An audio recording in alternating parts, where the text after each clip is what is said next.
Bonjour à tous, bienvenue à ce webinaire que nous organisons à nous Alfresco avec notre partenaire Atoll Conseil et Développement. Ce webinaire portera sur le sujet des pièces jointes du PESV2. Juste pour commencer, quelques informations de logistique. Donc nous commençons maintenant, on va être ensemble pour à peu près 1 heure. Le format du webinaire se porte assez mal aux interruptions et aux questions-réponses. Donc, ce que je vous propose, c'est d'utiliser la fenêtre de chat pour poser toutes vos questions. Nous y répondrons dans le temps additionnel, c'est-à-dire que entre les 10 dernières minutes de ce webinaire seront consacrées aux réponses aux questions. Donc, posez-nous toutes vos questions, nous y répondrons. Dernier point, ce webinaire est enregistré. Donc, vous pourrez le revoir après en allant sur le site alfresco.com/fr sur le replay des webinaires. Je suis Eric Désé, je m'occupe des partenariats pour Alfresco en France. Atoll sera représenté par Jean-Philippe Porchereau, leur directeur général. L'organisation de ce webinaire, ça va être rapidement, nous allons vous présenter Alfresco et Atoll CD, mais je sais que ça n'est pas complètement l'objet de ce webinaire. Donc nous basculerons aussi très rapidement sur le sujet phare qui est la gestion des pièces justificatives du PESV2, pour lequel je passerai la main à Jean-Philippe. Et enfin, comme je le disais, nous aborderons une séance de questions-réponses à la fin. Alfresco, en quelques mots, Alfresco est un éditeur de logiciels qui a été fondé il y a une dizaine d'années sur le modèle de l'open source et des standards ouverts. Notre objectif, quand on a fondé Alfresco, c'était de refonder la gestion documentaire sur des fondations beaucoup plus modernes, beaucoup plus collaboratives et beaucoup plus en ligne avec les technologies. Nous sommes sur un modèle de souscription qui fait que aujourd'hui nous mesurons la satisfaction de nos clients par le taux de renouvellement, et ce taux de renouvellement atteint 90% depuis plusieurs années déjà, donc c'est pour nous extrêmement satisfaisant et nous en sommes très heureux. Éditeur de logiciels, nous passons pour la commercialisation et pour la mise en place de notre solution par des partenaires. Il y en a 200 dans le monde. Il y en a en France une quinzaine de tout niveau qui vont depuis le plus haut niveau de partenariat, qui est le niveau Platinum, dont bénéficie Atoll CD aujourd'hui, le partenariat Gold et aussi des partenaires technologiques. Nous avons depuis notre fondation plus de 2000 clients actifs dans le monde. La France tient une très grande part de cette clientèle, puisqu'il y en a 400 clients français, avec une partie secteur public, puisque c'est ce qui nous intéresse aujourd'hui, importante, puisque sur les 400 clients français, il y en a un peu plus de 40% qui sont du secteur public, collectivité territoriale, et administration centrale. Pour parler d'Alfresco, donc nous sommes 350. Nous sommes une entreprise de taille mondiale avec un siège en Europe et un siège aux États-Unis. Le business se partage d'ailleurs assez bien entre ces deux plaques.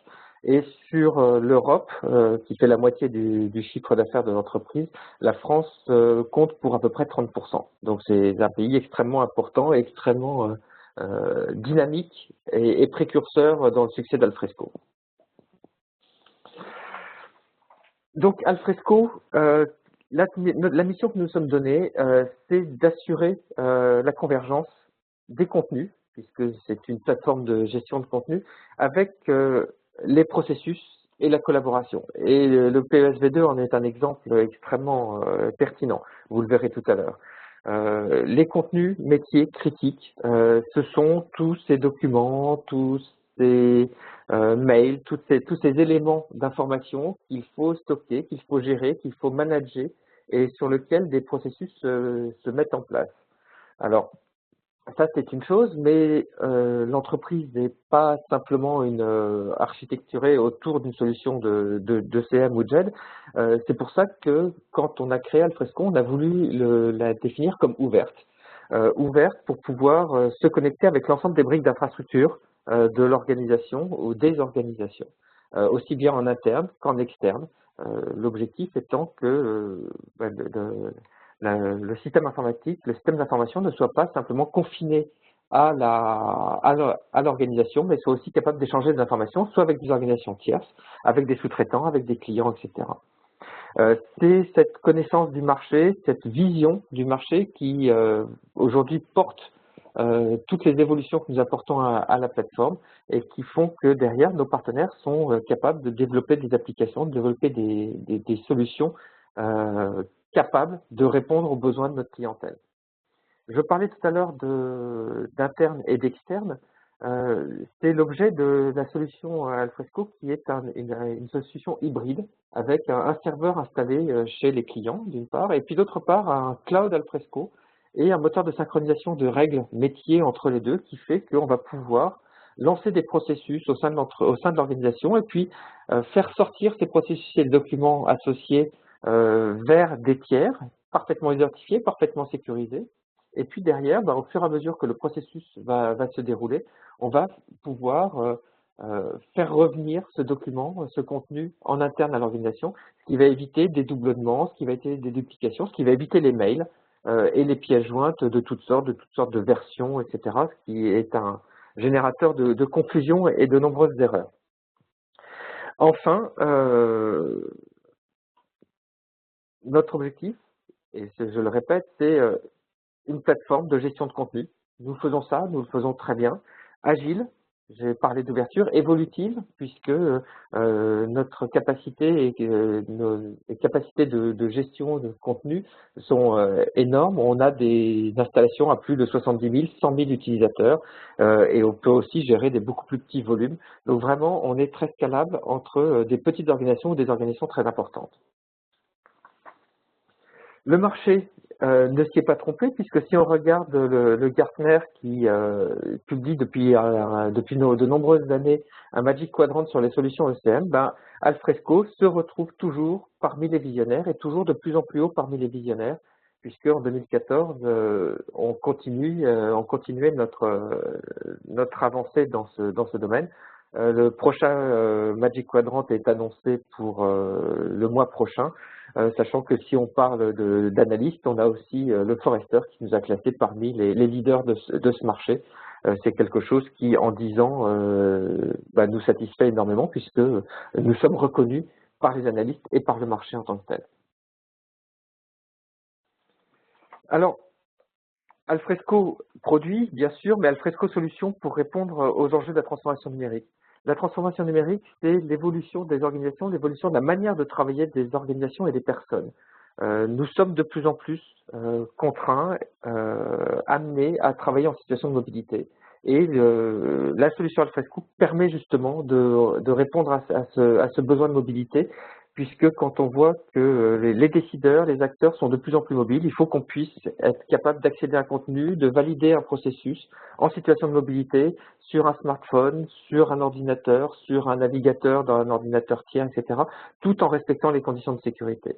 Je reviens aussi sur la notion d'entreprise étendue ou d'organisation étendue, puisque l'organisation n'est plus centrée sur elle-même, mais centrée sur l'extérieur aujourd'hui, sur l'ouverture, aussi bien vers les fournisseurs, vers les revendeurs ou des sous-traitants, des clients ou les administrés doivent pouvoir accéder, mettre à jour leur contenu. On se place aussi dans une perspective d'explosion du nombre de contenus. C'est des études qui le montrent, qui disent que le nombre de documents, le nombre de contenus échangés et stockés va être multiplié par 50 entre 2010 et 2020. On est à mi-chemin de cette évolution. Multiplié par 50, c'est énorme. C'est là où vous aviez un dictionnaire autrefois, vous avez l'Encyclopédia Universalis aujourd'hui, vous l'aurez demain. Ce qui pose des questions extrêmement importantes, des questions en termes de comment vais-je pouvoir stocker tous ces contenus, comment vais-je pouvoir les indexer pour faire des recherches, comment vais-je pouvoir aussi gérer leur obsolescence. Et toute cette problématique est adressée par les solutions de CM qui vont permettre d'avoir une vision extrêmement pertinente, performante, globale, à travers des processus métiers, à travers des règles définies de gestion, conservation, processus de validation de tous ces contenus. Est-ce qu'on les verse dans un système d'archivage, dans un système d'archivage temporaire, dans un système d'archivage légal, quel est le cycle de vie, et tout ça va permettre justement de contenir cette obésité d'information et surtout de la gérer. Enfin, Sujet aussi de plus en plus critique au fur et à mesure qu'augmentent ces volumes d'informations et que on arrive à définir des notions de criticité de l'information, c'est où va-t-on les localiser? Va-t-on garder ces contenus dans ces serveurs, dans ces bases de données, dans ces machines en interne à l'organisation, ou va-t-on les mettre dans le cloud pour pouvoir mieux les partager, ou dans le cloud pour pouvoir les stocker à un coût moindre? Donc voilà toutes les questions qu'il faut se poser aujourd'hui, qui sont les enjeux de la transformation numérique, et des solutions comme celle d'Alfresco, que ce soit Alfresco en termes de moteur de processus ou Alfresco en termes de moteur de gestion de contenu, sont aptes à répondre à ces questions. Donc, dernier point, avant de passer la main à Jean-Philippe, Alfresco, donc, plateforme de GED, construite aujourd'hui avec des technologies modernes qui ne sont pas des technologies d'il y a 20, d'il y a 30 ans, c'est des technologies très récentes. Et donc, l'investissement d'Alfresco est Alfresco qui est pérenne pour le long terme. D'autre part, qui commande la R&D, c'est la simplicité d'utilisation pour les utilisateurs. Aujourd'hui, l'utilisateur, il a envie d'avoir à son travail la même fluidité que les outils qu'il utilise chez lui. On peut parler de Facebook, on peut parler de collaboration, on peut parler de réseaux sociaux. Il a besoin d'avoir la même facilité de gestion. Et cette facilité de gestion, on est capable de l'offrir. D'autre part, l'organisation informatique, elle dit, ben moi je veux bien, mais on m'oblige à rajouter des briques dans mon organisation. Je ne veux pas avoir à changer toute mon infrastructure. Et nous avons conçu Alfresco pour être extrêmement agnostique en termes d'infrastructure et d'être capable de se connecter à toutes sortes, soit de plateformes, que ce soit des plateformes Microsoft, des plateformes IBM, des plateformes Unix, Linux, etc. Notre objectif est de pouvoir justement ne pas obliger l'organisation informatique à complètement refondre son organisation pour pouvoir accepter une solution de GED. Et enfin, la sécurité, à travers des moteurs, des règles, à travers des intégrations LDAP, à travers toutes sortes de choses qui fait qu'on va pouvoir assurer la conformité, voire le cryptage de l'information. Quelques références Alfresco. Donc Alfresco est présent, comme je le disais tout à l'heure, chez 400 clients en France. 70% des comptes du CAC 40 sont clients Alfresco, mais aussi dans les collectivités territoriales et dans l'administration centrale, on a près de 35% des conseils généraux et des conseils départementaux, des conseils régionaux et des grands ministères d'administration centrale. Enfin, dernier point qui nous intéresse aujourd'hui, Alfresco est référencé au marché UGAP. Donc, n'hésitez pas à nous contacter pour obtenir des cotations à ce sujet, sachant qu'il y a pour les collectivités territoriales, nous avons une liste de prix très, très particulière et très attractive. Voilà, je vais passer maintenant la main à Jean-Philippe. Merci de votre attention. J'espère ne pas avoir été trop long.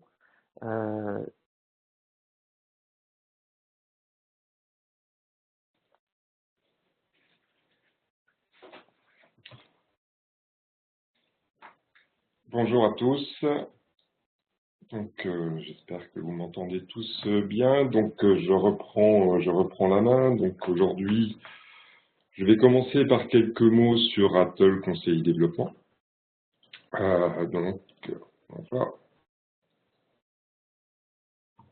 vous présenter quelques informations sur la société. Donc, Atoll Conseil Développement, on exerce nos activités au sein de différents pôles, donc communication digitale.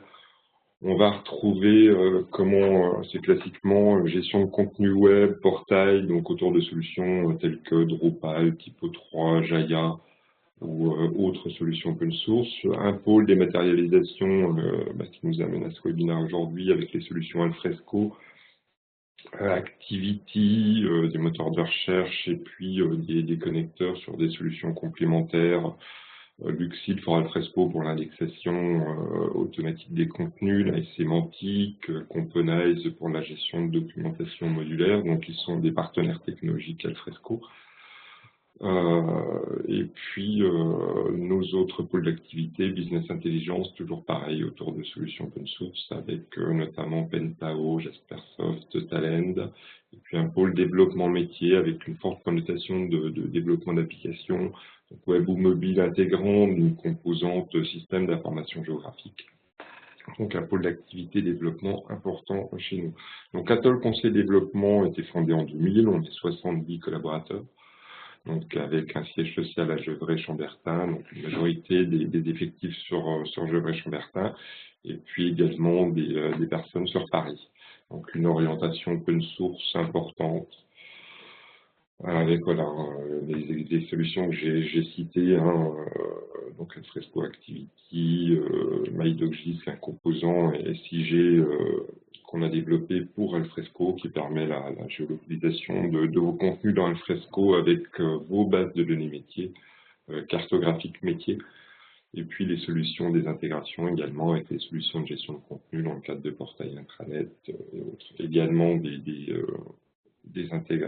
compétences autour des solutions open source décisionnelles, notamment Pentao, qui sert aujourd'hui également les fonctions statistiques d'Alfresco, et puis des retours d'expérience et des expertises sur des solutions USB.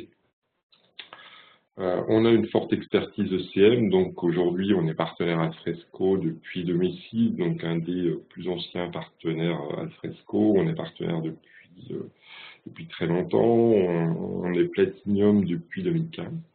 Donc on a livré régulièrement des contributions qui ont été intégrées au cœur logiciel Alfresco.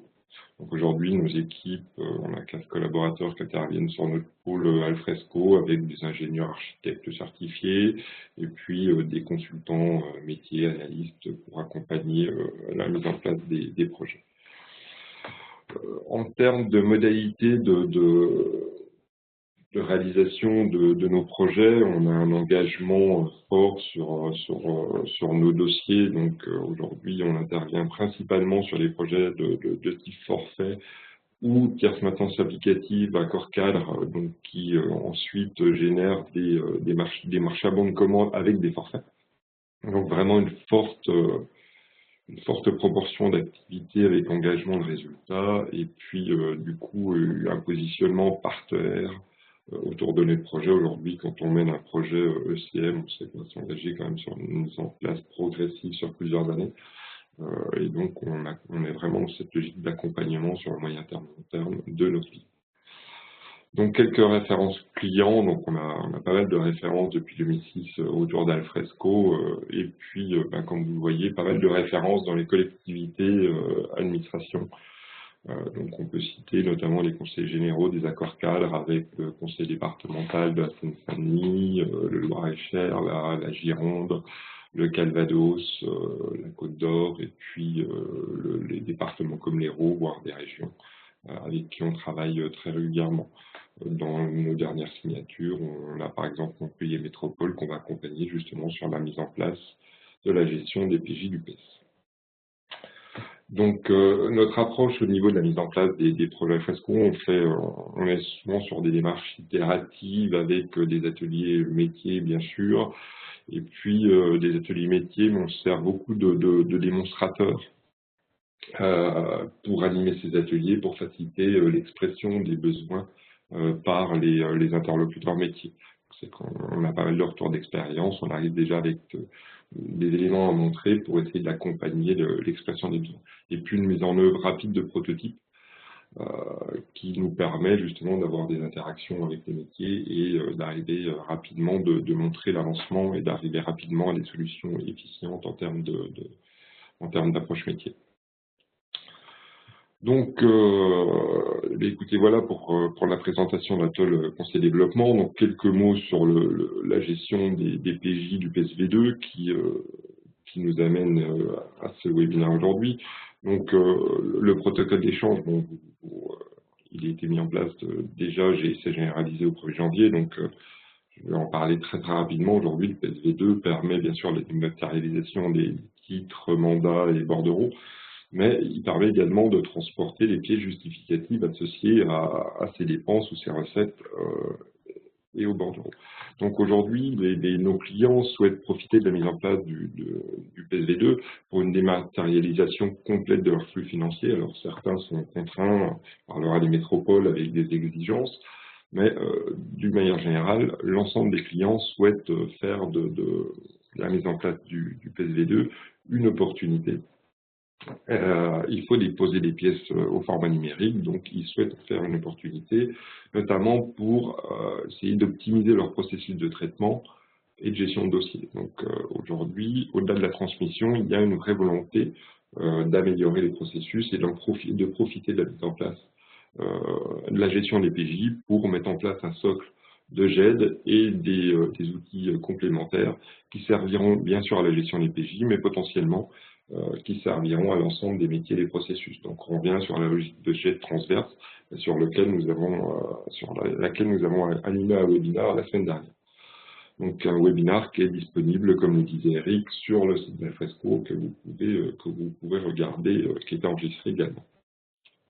Donc en termes d'outils, on va parler de numérisation, de GED, de workflow, de signature électronique, voire d'archivage électronique.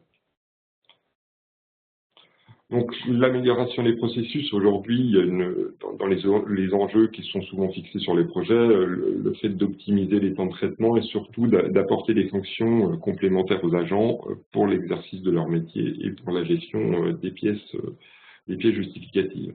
Faciliter l'organisation du travail, c'est amener aussi de la visibilité sur les flux. Aujourd'hui, quand on gère en papier, on a la visibilité des flux quand les dossiers arrivent sur le bureau. Aujourd'hui, la mise en place d'une dématérialisation permet aussi d'apporter une meilleure visibilité et un pilotage du flux et des volumétries. Parmi les enjeux, on fixe également souvent le respect des paiements, donc un enjeu qualitatif, et puis faciliter la relation avec les fournisseurs, pouvoir informer rapidement où en est le traitement d'un document, d'une commande, d'une facture, et puis faciliter l'accès à ce contenu. Donc on revient aussi à des objectifs d'amélioration en termes de gestion de l'information, des dossiers partagés. Aujourd'hui, si on prend le cas de dossiers de marché public, on a souvent des dossiers de marché répartis sur des systèmes de fichiers dans différents dossiers de direction, avec des pièces qui peuvent être redondantes au niveau du système d'information. Donc là, on est sur des dossiers partagés qui vont permettre de faciliter le partage et de l'information et l'accès à l'information. Donc les réponses qu'on va apporter avec Alfresco, donc déjà quelques constats. Aujourd'hui, il y a déjà pas mal de pièces qui sont en format numérique. Il reste des pièces qui sont au format papier, et puis des pièces qui étaient initialement au format numérique, qui sont rematérialisées. On va parler de l'acte d'engagement, de la commande, par exemple, qui, à un moment, peuvent être des pièces au format numérique, et puis qui vont être matérialisées, signées au format papier, et qui devront être numérisées si on veut les numériser à nouveau. Donc, les pièces au format numérique sont produites soit par les applications, soit par la bureautique, soit reçues par les tiers via des mails ou des téléservices. Donc, souvent, par contre, le stockage de ces pièces montre ses limites avec une utilisation de système de fichiers, des dossiers cloisonnés, comme j'ai dit, souvent des fichiers parfois dupliqués, plusieurs fois, des échanges par mail, et une gestion du cycle de vie des documents très limitée, une recherche des contenus difficiles, donc on atteint les limites des systèmes de fichiers. Donc, notre démarche de mise en œuvre en fait, de la gestion des PJ du PSV2 avec Alfresco s'appuie sur une implémentation très pragmatique. Aujourd'hui, il y a déjà des applications en place, des applications de gestion de dossiers de marché public, par exemple, de suivi d'exécution parfois de marché public. Une GED, donc Alfresco, on va mettre en place aussi, on va voir les signatures électroniques, et puis on a bien sûr la gestion financière, voire d'autres outils métiers qui produisent des pièces justificatives, des commandes et autres, des applications spécifiques qui vont produire des commandes. Donc on va essayer d'analyser les process et les pratiques de la collectivité et en fonction des services fournis ou pas par les applications, eh bien de proposer des services avec Alfresco. On pourrait citer par exemple sur la gestion des bons de commande, une collectivité qui veut utiliser un outil tel que Sysmarché par exemple, qui produit les bons de commande.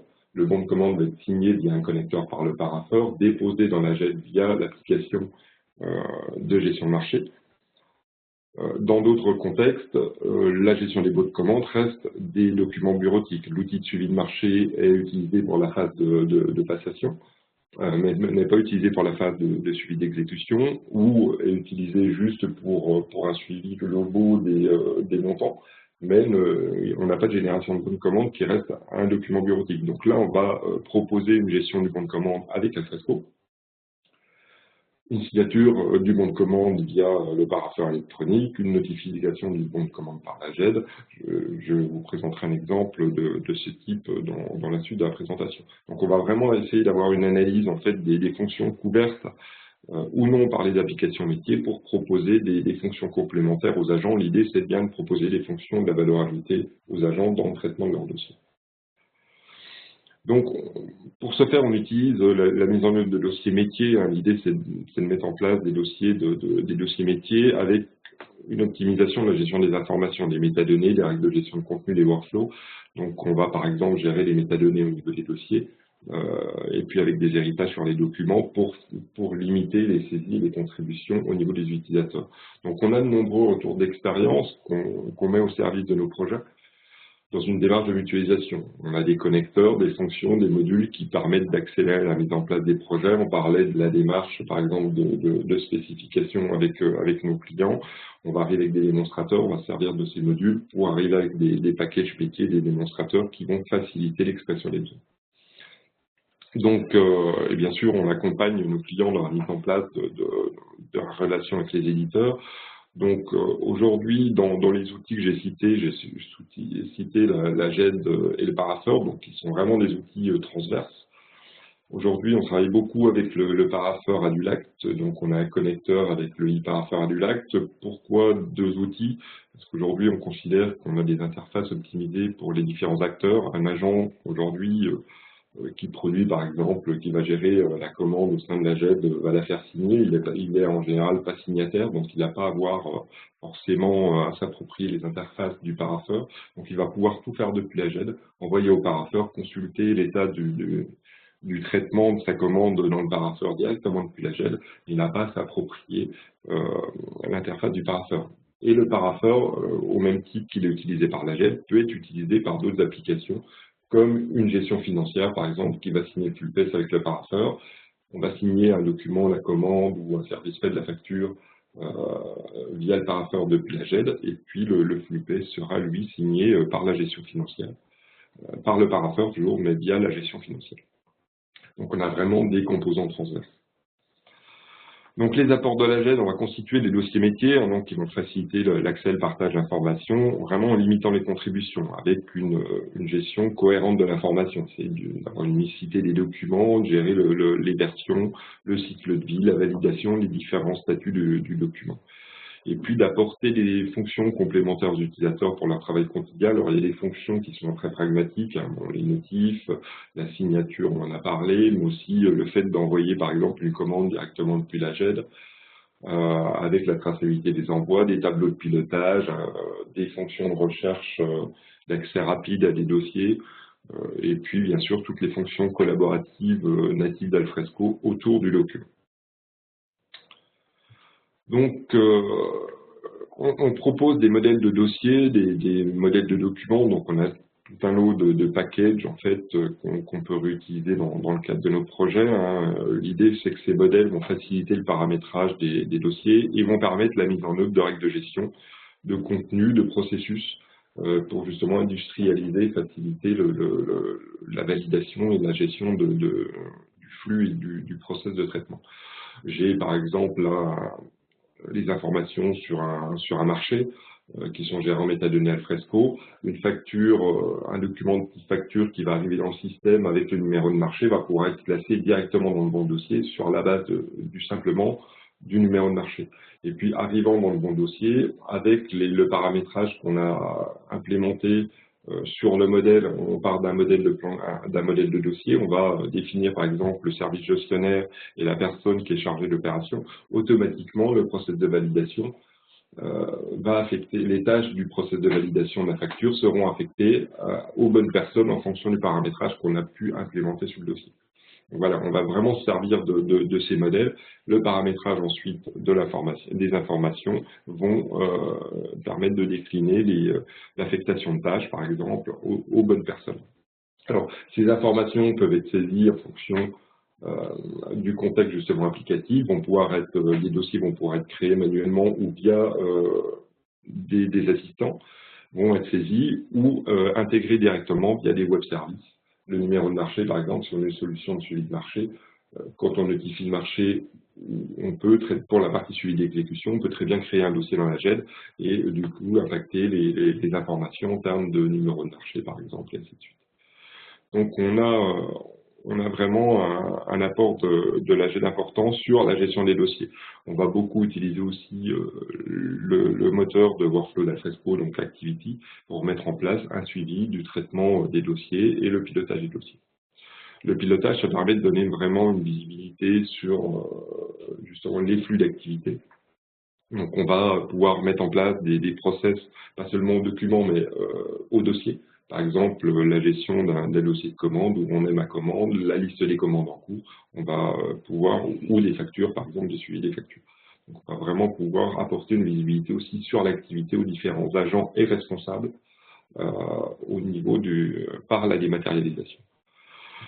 Donc j'ai choisi en exemple, j'ai beaucoup parlé de ces marchés publics, donc parce que j'avais retenu cet exemple-là parce que c'est très transverse à l'ensemble des organismes qui peuvent être concernés, que ce soit des collectivités, des conseils généraux, départementaux, régionaux, des collectivités locales, voire des hôpitaux, voire des SDIS ou d'autres organisations concernées par le PSV2. Donc on a aujourd'hui des modèles adaptables en fonction des pratiques. On retrouve souvent un classement soit par par marché, année marché, voire typologie de marché, services, fournitures et autres, ou un classement par fournisseur. Ça dépend un peu des points d'entrée en fonction de direction métier, direction suivi de marché et de l'organisation qui est mise en place au niveau de la collectivité. Donc on a souvent une création de ces marchés manuels ou dynamiques à partir des modèles qu'on a listés. Soit on va créer des dossiers directement via des assistants, soit à partir de flux entrants, en exploitant les métadonnées de flux entrants, soit directement via des web services, comme je l'indiquais, avec des solutions de gestion de marché ou des solutions de gestion financière.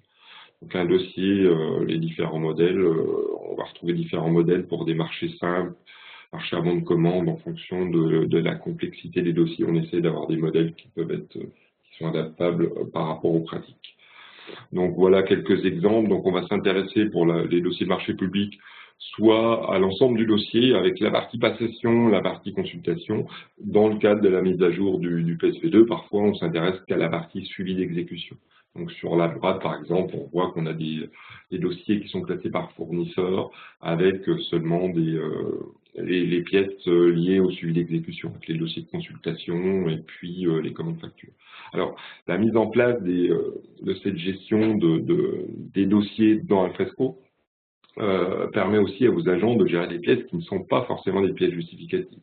Généralement, pour une commande, il peut y avoir des échanges avec un fournisseur, différentes billes qui peuvent être aussi stockées dans les dossiers. Ça permet à l'agent, à un moment, d'avoir l'ensemble de ces pièces dans une gestion cohérente, dans un dossier cohérent et avec une gestion exhaustive de ces pièces, même si elles ne sont pas des pièces justificatives. C'est important, par exemple, pour la validation d'un service fait sur une facture, c'est important d'être dans un contexte qui permettent d'accéder également aux autres documents qui vont permettre de valider cette facture. Donc, on avait retenu un exemple avec la gestion des commandes. Donc, aujourd'hui, on a mis en place, par exemple, pour le conseil départemental du Loir-et-Cher. Donc, ils avaient retenu un dossier, c'était piloté par les directions métiers, donc des dossiers classés par fournisseur. Alors, si on a le temps, là, je vais dérouler la présentation et puis, si on a le temps, je vous montrerai directement sur les interfaces parce que je n'ai pas pu tout mettre dans la présentation. Mais bon, on va essayer de continuer la présentation pour pas casser le schéma de présentation. Donc, on a un workflow de validation de la commande, une notification fournisseur par mail et puis un tableau de pilotage des commandes en cours. Donc, On s'appuie sur un modèle de dossier, bien sûr l'héritage des métadonnées. Ils utilisent le e-parapheur du LACT, donc on a mis en place notre collecteur. Donc on a un workflow de validation de la commande avec une signature via le parapheur et puis bien, un module pilotage. Donc la partie pilotage se fait aussi par un module Atoll CD prêt à l'emploi en fait qu'on déploie sur de nombreux projets. Et puis bien sûr des fonctions de recherche. Donc en termes de plan de classement, donc l'ensemble en fait du process de gestion des dossiers de suivi d'exécution est géré dans un site Alfresco. Donc on package des sites métiers, ça permet vraiment d'avoir des fonctions optimisées par rapport au contexte métier.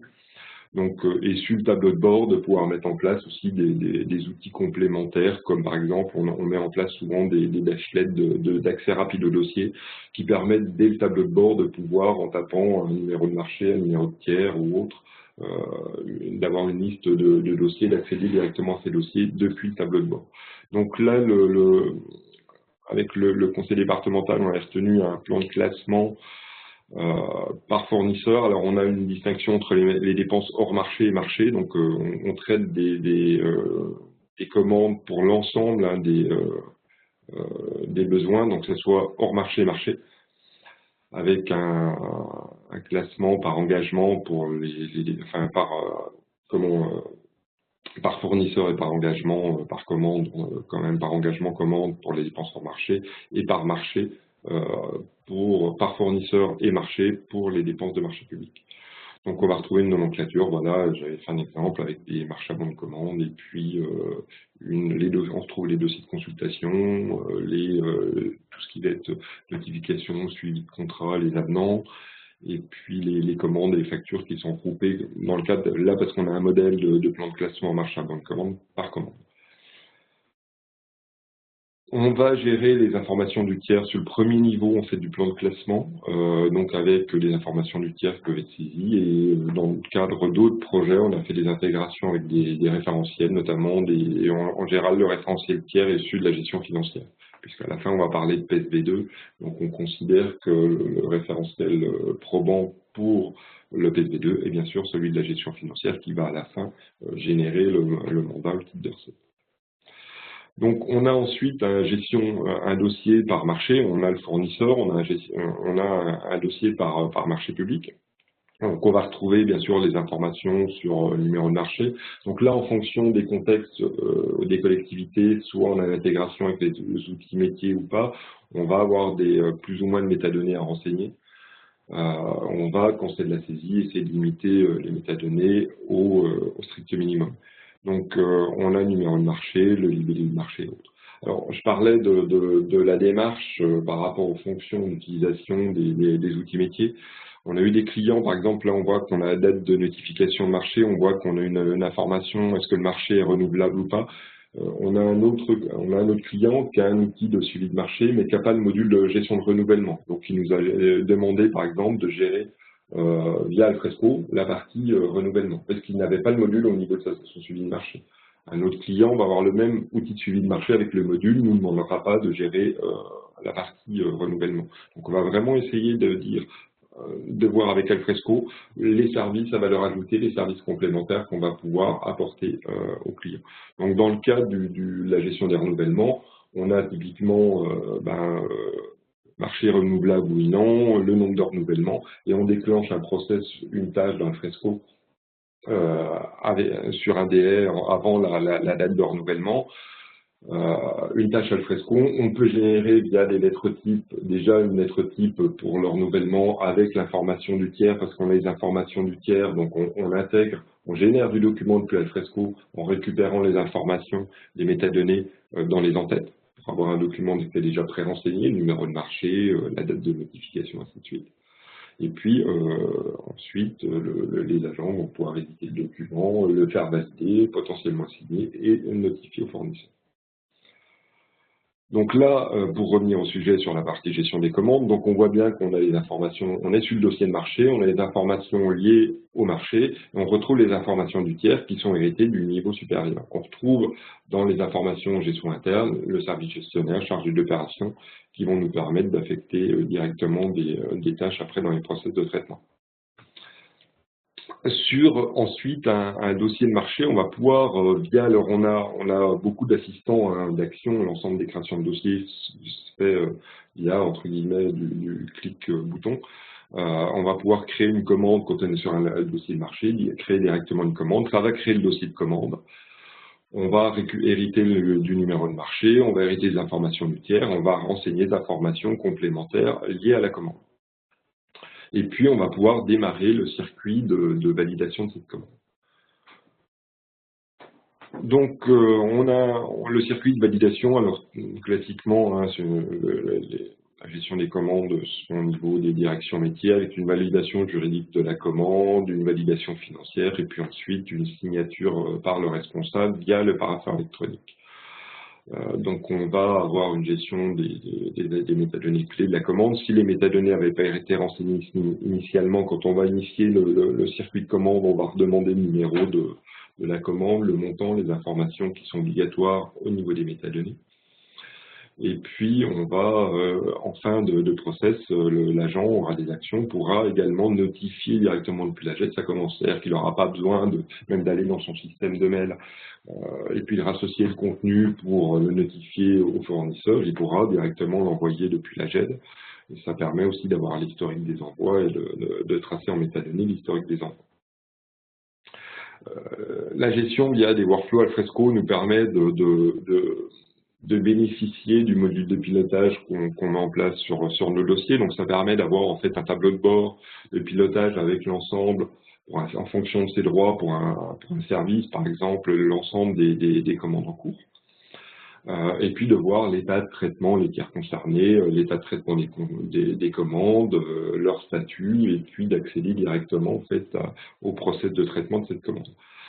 On peut bien sûr filtrer hein, par rapport aussi aux tâches, aux typologies de marché, et ainsi de suite, pour accéder à des listes contextuelles en fait de cette commande.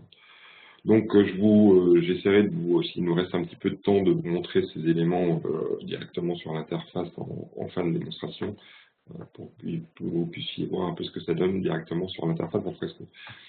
Mais on souhaitait vous présenter également d'autres contextes. Donc là, on va parler du traitement de la facture au département de la Seine-Saint-Denis. Donc voilà les enjeux qui avaient été fixés par le conseil départemental par rapport à ce projet de démat des factures.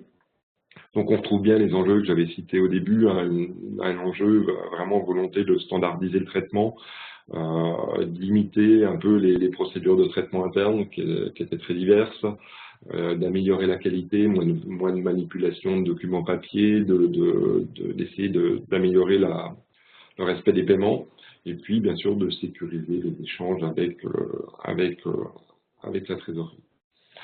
Donc, le conseil départemental avait un outil de courrier préexistant avec une chaîne de numérisation. Donc, ils s'en sont servis pour déjà numériser la facture, initialiser un circuit de validation de cette facture via l'outil de gestion de courrier.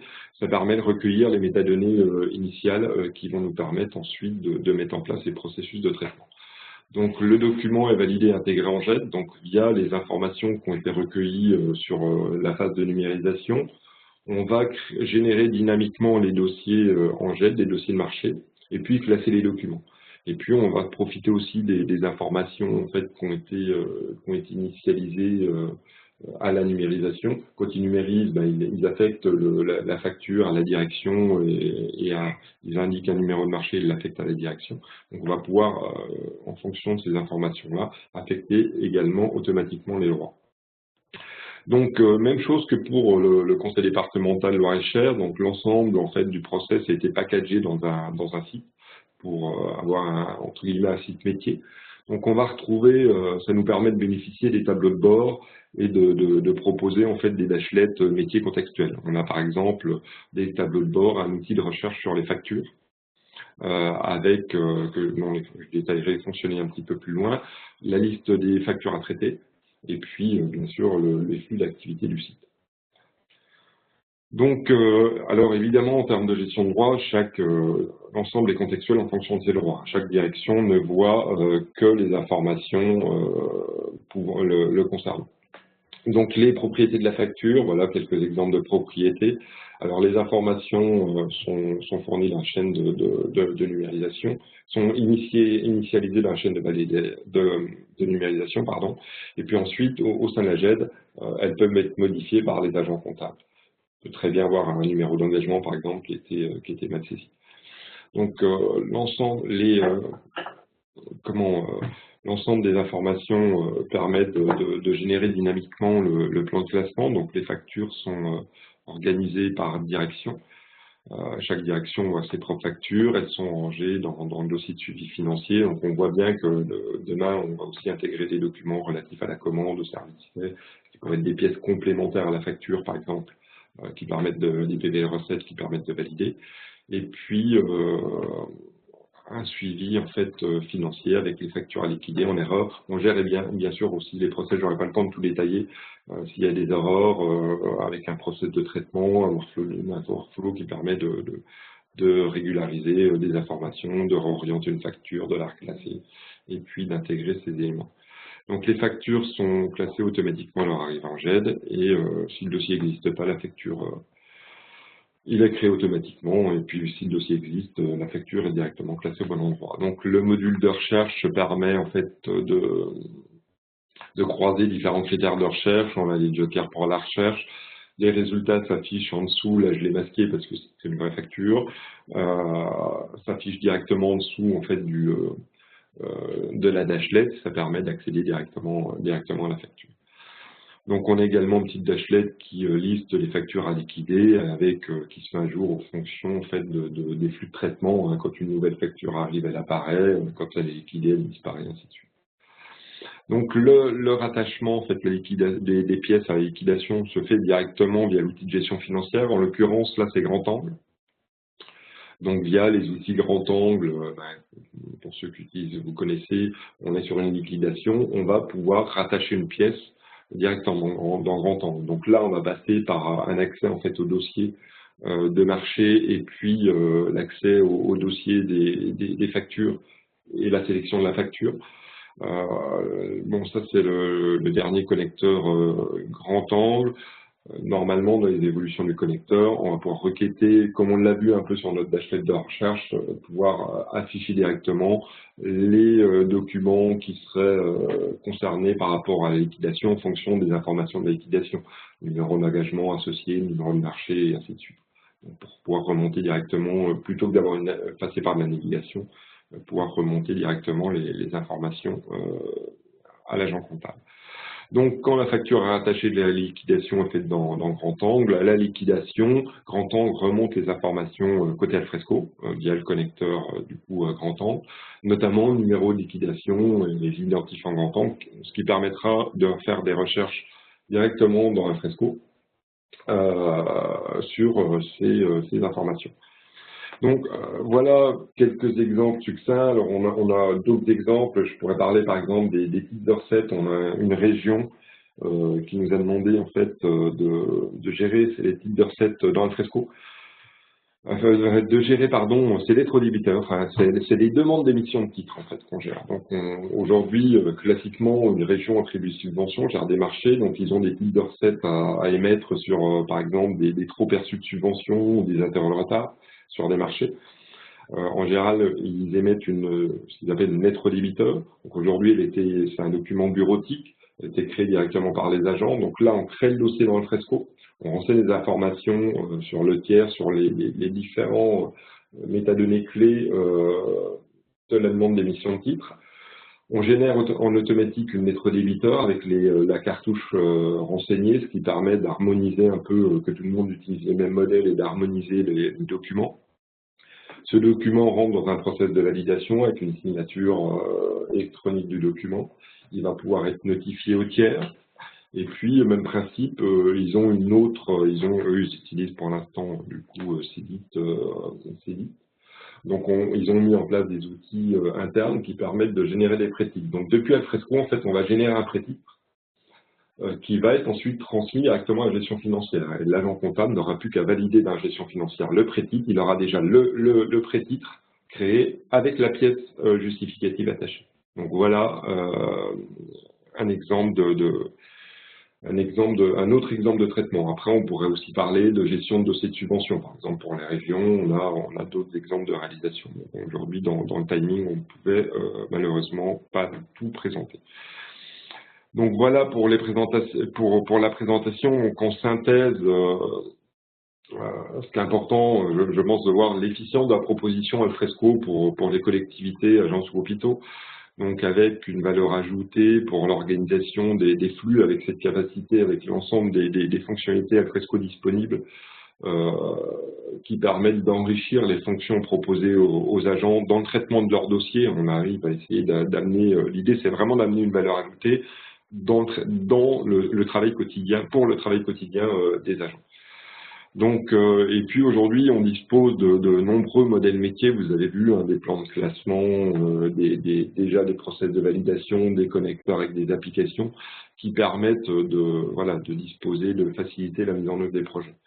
Ce qui est important aussi de noter, c'est qu'aujourd'hui, Eric l'avait cité, Alfresco est très très présent, notamment dans les collectivités.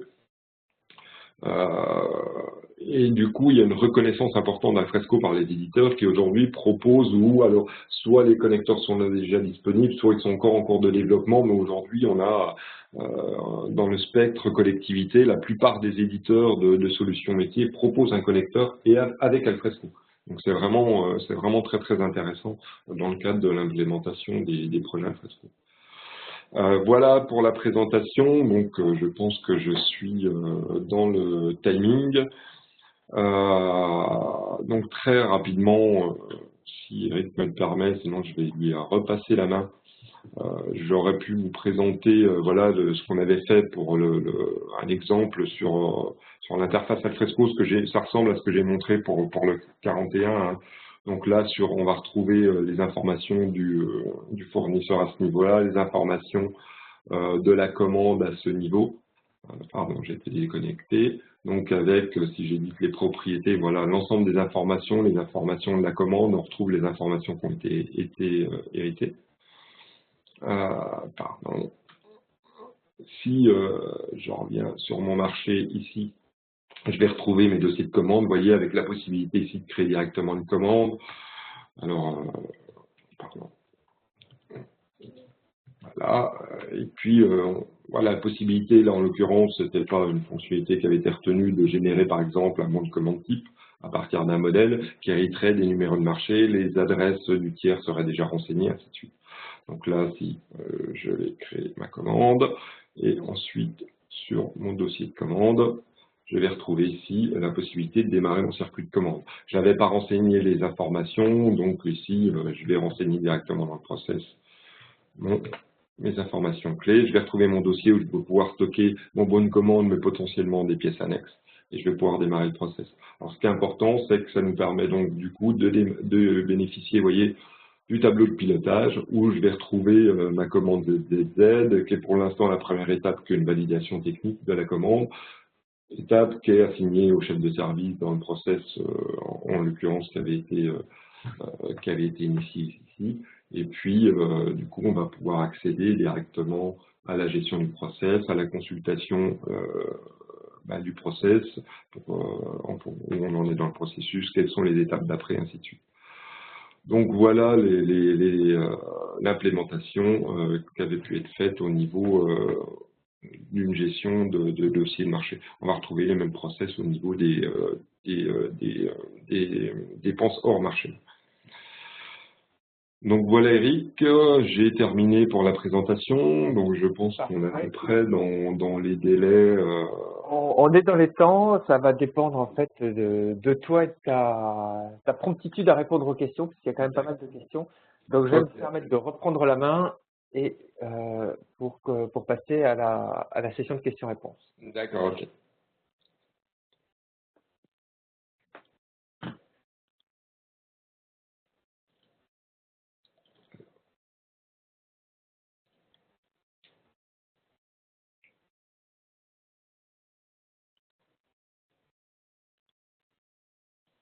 Donc, nombreuses questions. Donc ça, merci d'avoir posé toutes ces questions. Continuez à le faire. On a encore un petit peu de temps. Première question. Et je pense qu'on y a répondu en partie, surtout sur la fin de la présentation. Mais on constate sur les exemples qu'Alfresco se substitue à un certain nombre de modules métiers. Est-ce que c'est bien son rôle et est-ce que en fait, Alfresco ne doit-il pas être une simple GED technique au service des outils métiers? Je vais te laisser répondre, mais auparavant, je vais juste faire une précision. En fait, Alfresco, les nombreux clients d'Alfresco se répartissent en deux catégories. En fait, ceux qui savent qu'ils utilisent Alfresco et ceux qui utilisent une application métier qui a été développée sur Alfresco, qui est connectée à Alfresco et qui ne savent pas qu'Alfresco est derrière. Mais très souvent, finalement, Alfresco, et c'est ce que je disais au début de la présentation, est là pour gérer des processus autour des documents et pas simplement stocker les documents. Donc voilà un petit peu la philosophie de la solution. Mais je vais laisser Jean-Philippe argumenter aussi là-dessus. On se substitue pas, pardon, aux outils métiers, on vient plutôt en complément. L'idée, c'est, comme je le citais, à un moment, si ils ont un outil de suivi de marché qui gère, par exemple, avec le module de renouvellement, on privilégie la gestion du process au sein de l'outil métier. Par contre, voilà, on sert d'Alfresco, on est assez pragmatique en disant aujourd'hui, on implémente, on a une GED qui nous permet de faire GED et workflow. On accompagne les directions métiers, ils ont des besoins. Si ces besoins ne sont pas couverts par les applications métiers, on va se servir d'Alfresco pour les couvrir. S'ils sont couverts par les applications métiers, naturellement, on va privilégier l'application métier. Et puis aujourd'hui, dans la gestion des PJ, par exemple, on peut très bien avoir des clés justificatives qui sont produites par différentes applications métiers. On va aussi se servir de la gestion de dossiers pour faire entre guillemets, du bien et d'avoir une gestion de dossier cohérente. On peut très bien avoir une pièce qui est produite dans un dossier, on va assez naturellement dans la logique dossier métier, on va dire que les dossiers métiers sont en général constitué de pièces produites par des applications, produites par les agents via de la bureautique, issues de tiers. Donc on va retrouver l'ensemble de ces pièces dans un dossier Alfresco. Donc on va se servir maintenant d'Alfresco pour avoir une gestion de l'ensemble, l'exhaustivité des pièces au sein du dossier, avoir une gestion cohérente de ces pièces au sein du dossier. Donc je ne sais pas si ça répond complètement à la question, mais on vient vraiment en complément. Je pense que ce sujet-là a généré de nombreuses questions, puisqu'on nous pose des questions sur les connectivités d'Alfresco et sur les différentes capacités de connexion. Alors, je vais te poser une liste de gestion financière. Est-ce qu'on se connecte avec, est-ce qu'il est possible de se connecter? Alors, oui, possible. Est-ce qu'il existe déjà un connecteur avec l'application Cedit Marianne de Berger-Levrault? Oui, alors là, on parlait de Montpellier, par exemple. La métropole utilise Cedit Marianne. Alors, le connecteur est pas totalement terminé. Normalement, on doit faire on se voit avec la métropole là au mois de septembre pour justement et avec Cedit justement pour finaliser les éléments. Donc, le connecteur en cours de développement chez Cedit. Il devrait être livré très rapidement, hein, parce qu'on doit faire des tests d'ici fin d'année avec eux sur la mise en place un peu dans la même logique de ce qu'on a vu avec Grand Angle. Puisqu'on parle des gestions financières, est-ce que tu peux revenir sur ce qui s'est passé au Conseil départemental 39 avec la connexion Astre GF6? Alors, oui, Astre GFI, donc c'est vrai que c'est un contexte un peu particulier puisque GFI propose ses propres modules, alors qui s'appuient sur Alfresco, puisqu'aujourd'hui ils proposent leur module GECO qui s'appuie eux-mêmes d'ailleurs sur un socle Alfresco.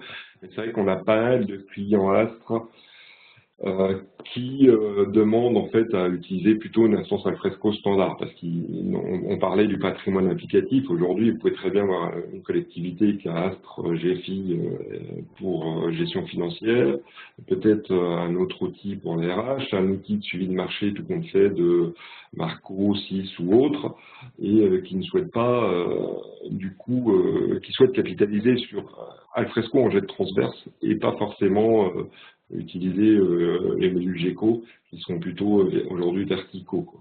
Donc on a fait une implémentation au niveau du Jura pour l'intégration en fait de documents issus de GFI dans Alfresco, mais on n'a pas pour l'instant de connecteurs autres que GECO qui permettent de faire le référencement comme on l'a vu.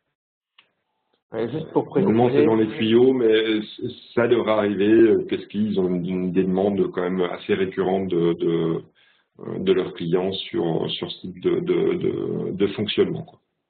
juste pour préciser, tu citais tout à l'heure le fait qu'Alfresco était embarqué dans les solutions GECO. C'est une version OEM d'Alfresco qui n'est pas en fait ouverte à l'extérieur des applications GFI. Donc à partir du moment où vous voulez faire discuter une application GFI avec le reste du système d'information, et cette discussion doit passer par une GED, à ce moment-là, il faut un Alfresco à part entière et pas simplement la version Alfresco intégrée dans GECO. Donc on pourrait très bien imaginer par contre du coup des connecteurs entre GECO et un Alfresco standard, ce qui permettrait de résoudre le problème. Bon là on avance quand même justement, comme le disait Eric, avec un conseil départemental. On a déjà fait une première intégration de documents Astre dans Alfresco. Plus que 2 questions et nous allons pouvoir libérer nos interlocuteurs. Existe-t-il des interfaces avec d'autres solutions de TDD, des TDT? Alors, de tiers de télétransmission, parce qu'on parle souvent plutôt, nous, d'interface via les parapheurs et autres. La transmission, le tiers de télétransmission, en général, le flux PES, après, là, on parle de la gestion des PJ. On va les signer. Après, elles sont référencées, comme je l'ai montré, par exemple, dans Grand Angle. Mais c'est Grand Angle qui va lui-même générer son flux PES, qui va également le faire signer par le parapheur électronique et qui va le transmettre via le TDT. Ok, très bien. Forcément de nous nécessiter. Alors ça nous a été demandé, hein, on l'a déjà fait sur notamment de l'eau à du lac. Ça pose pas de problématique aujourd'hui. Alfresco justement a ses capacités en termes d'API. On sait mettre en place des web services de manière assez rapidement mettre en place des web services. Il faut bien structurer l'information, disposer des bonnes informations en amont pour pouvoir échanger, parler le même langage avec l'application métier. Alfresco, technologiquement, est conçu pour s'interfacer facilement avec des systèmes. Question aussi, toujours sur les interfaçages. Bon, peu de connaissances, peu d'éditeurs de solutions métiers, je lis la question, social, marché d'élite, finance, etc. fournissent à ce jour des solutions opérationnelles intégrées avec Alfresco, des connecteurs. Travaillez-vous à améliorer cette situation et quelles sont les perspectives à court terme? En fait, sur quelle solution et quelle intégration continuez-vous à travailler? Oui, bien sûr. Aujourd'hui, clairement, donc comme je l'ai dit, on accompagne nos clients aussi dans leur relation avec les éditeurs. On a également mis en place un club utilisateur collectivité territoriale. Donc ça, c'est un club, on a animé ce premier club au premier semestre. Donc on invite tous nos clients de Miras Club, on invite potentiellement également des éditeurs.